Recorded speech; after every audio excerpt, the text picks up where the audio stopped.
There's never-ending rituals to the middle-class folks that keep you trapped. They have endless time-consuming rituals, celebrating mediocrity. You need to have numerous barbecues. You need to have all these holidays. You need to take a day off work to do nothing when you could have been doing something. They invent all these days off and time off, and got to go get drunk on the weekend. You got to get the drunk ritual, the sports ritual, all the holidays rituals. There's never-ending rituals that keep you trapped. That word you said, trapped. There's never-ending rituals to the middle-class folks that keep you trapped. And then if you try to break free from that ritual, they say, "What do you think, you're better than us? Why can't you just be normal and do what me and Bobby do, man? Can you drink a beer with me and Bobby? We're going fishing. Going on the fishing trip. Come with Bobby and me on fishing trip." You say, "No, I'm going to a self-help conference." Self-help? Bobby and me are going fishing. We're going fishing, man. Beer, sports, beer, holiday. What you said is 100% on point. There's never-ending rituals to stay trapped in that cycle of mediocrity. You got to go to everybody's birthday. You got to go to everybody's wedding party. You got to go to the fucking all the bullshit. They got all these fucking rituals you got to do. And if you don't do the ritual, and your social status and your middle-class social status is attached to all those numerous time-consuming rituals to affirm your spot of perfectly average. That sort of thinking helped me a lot. That I had a few of those near-death experiences early in life, and real ones, and then also the understanding some of the wisdom of that Stoic philosophy we talked about a bit ago. That just becoming Marcus Aurelius would say, like, your life is like a journey across the sea, that you get in the boat and you go across, and when you get to the other side, you get out. And it's not something dramatic or, super elegant. It's just a stark reality of, how do you make the best of that voyage? I like that a lot, actually.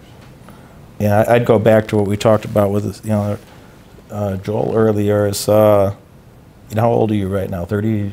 33, I'll be 34 in May. Yeah. So, like, how much of that time you want to waste? If you got 300,000 hours, 350 if you're lucky, 1,000 hours that you're awake. It's the ultimate universal condition. Is everybody dies. Yeah. It's the thing that makes you you wouldn't even have empathy for other humans if you were the only immortal. You'd have a lot less empathy for the others. You'd be like, well, I don't give a fuck about whatever's going on. Your bitch ass is gonna be dead soon anyway, and I'm immortal.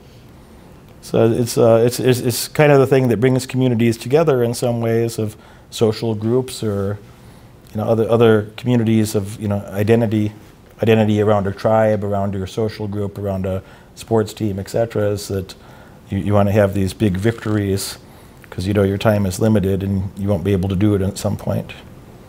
So it's not so different. It's not so different. The time horizon might be a bit different, and as you said, you can already plan for that. Your financial life's getting a lot better, eh? Yeah. You want to share a couple of victories with the guys there? Yeah. So I did have a really good year with stocks and options. I did run on the Nordstrom's train, and I doubled. I think I bought in at 15 a share. I made not a whole lot of money, like eight grand or so on Nordstrom's, and I think I bought in some of the Macerich around like $7 a share and made a pretty good chunk. I made a ton of money when it went up to 22 a share, and then I felt stupid for not selling some of the options that I had on Macerich at the time because I got over optimistic, and it was the right cost. That was the right cost-benefit analysis. I thought about this on the way to the airport today, because every asshole wants to poke at me and ask me about malls right now. And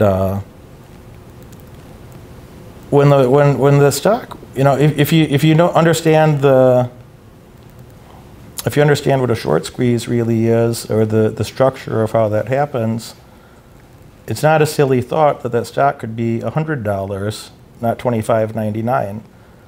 And if you understand the mechanisms in play, it's not a crazy thought that that stock would be $500, not $25.99. And I have 400,000 shares of that company. There's $5.5 million.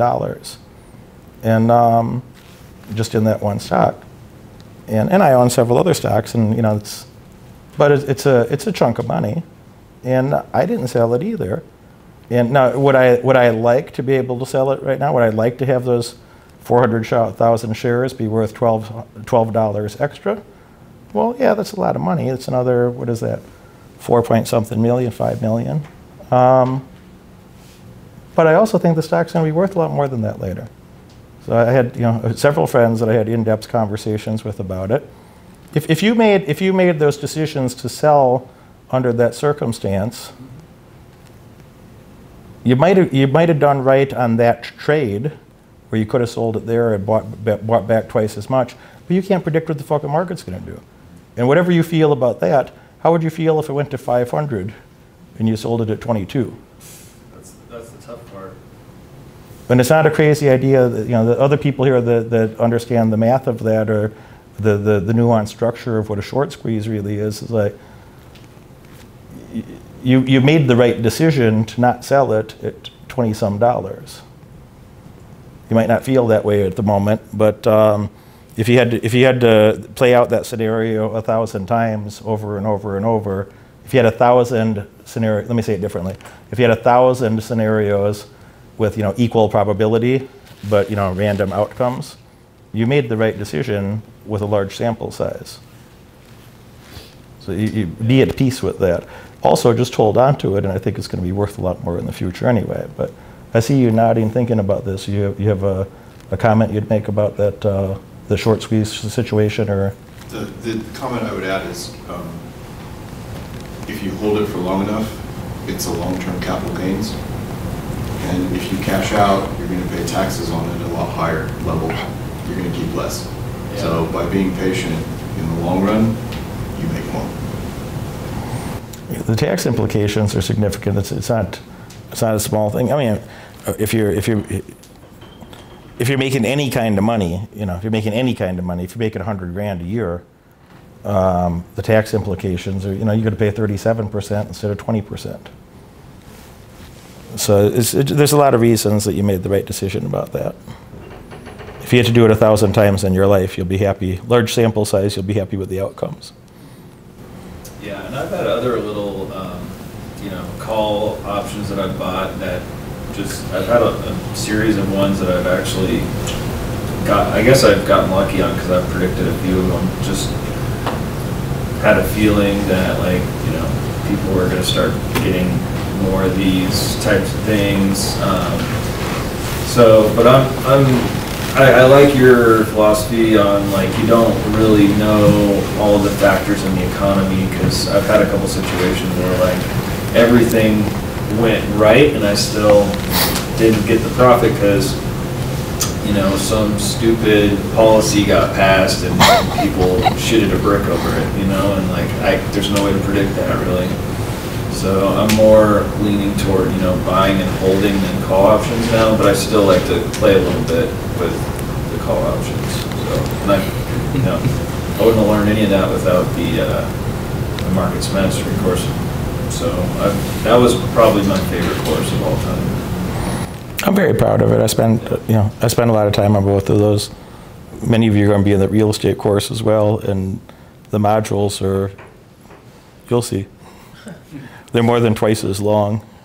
And I spent 9 fucking hours on Sunday recording one module. And after I laid out is 1,188 slides.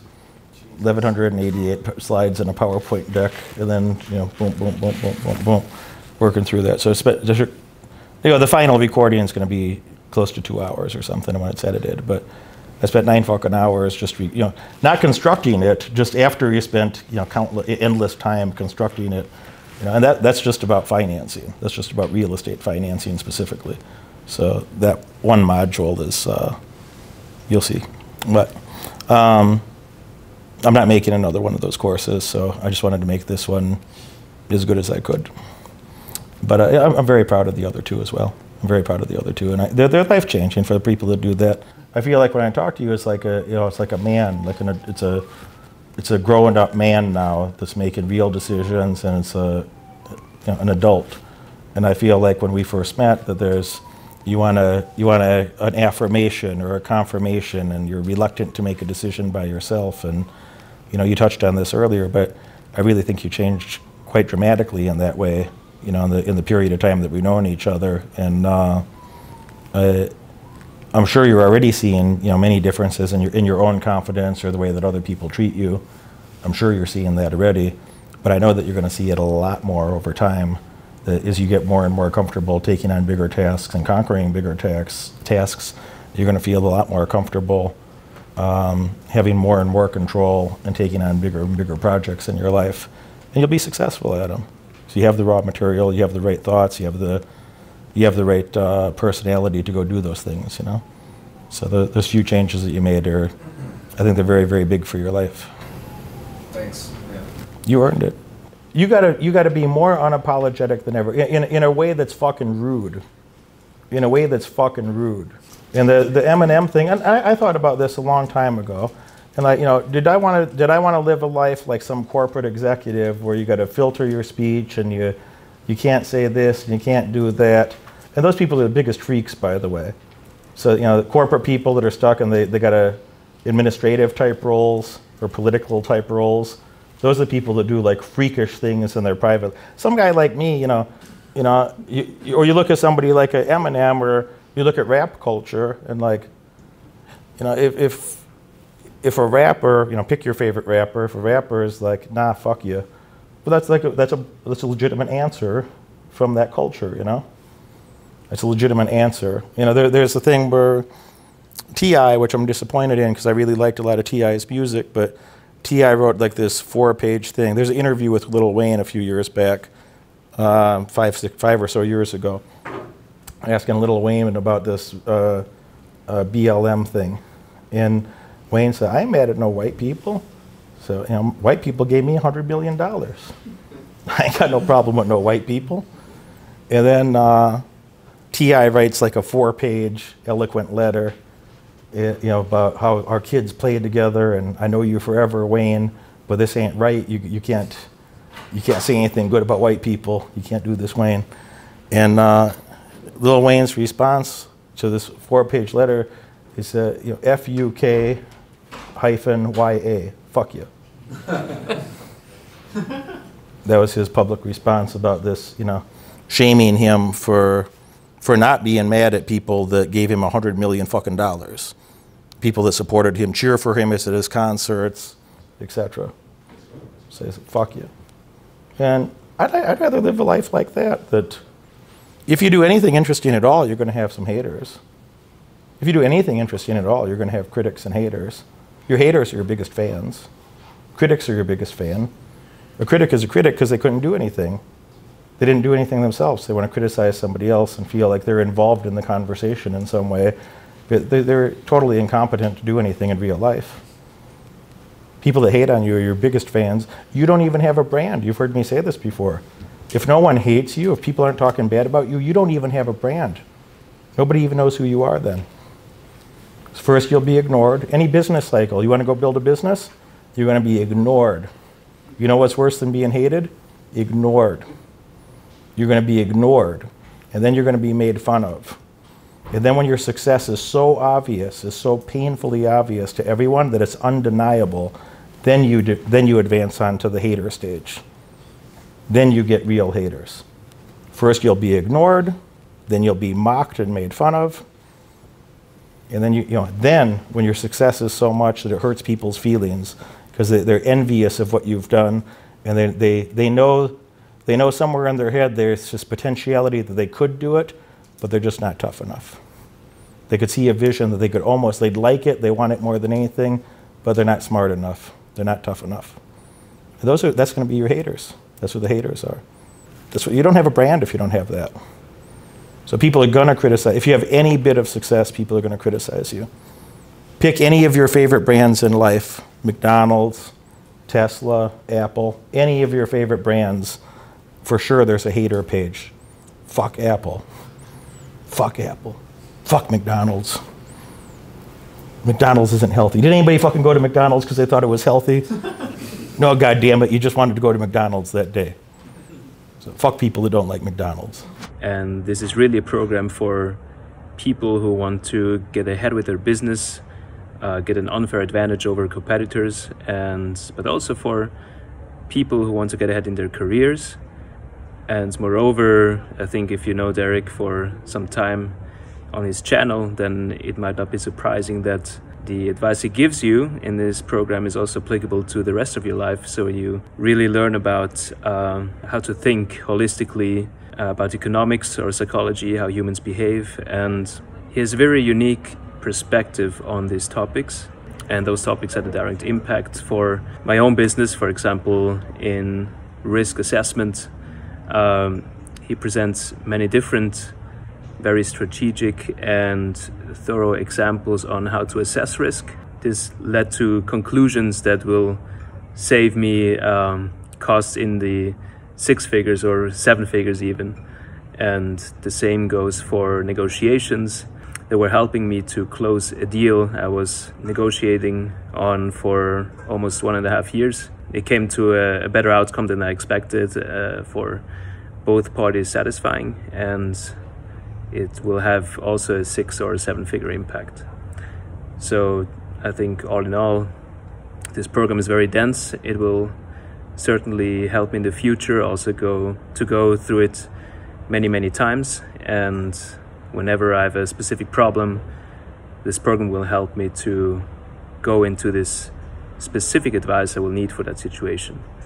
So I think it's for everyone who wants to get ahead in their business or life in general. If you didn't like this video, please feel free to unfollow. My clients and I celebrate when the wrong person leaves our lives. But if you did like this video, if you're a person that's dedicated to success, dedicated to a better life, make sure you like and subscribe. I have a lot more to share with you. I look forward to seeing you at one of my live events in the future or as a client on one of my paid mentoring programs.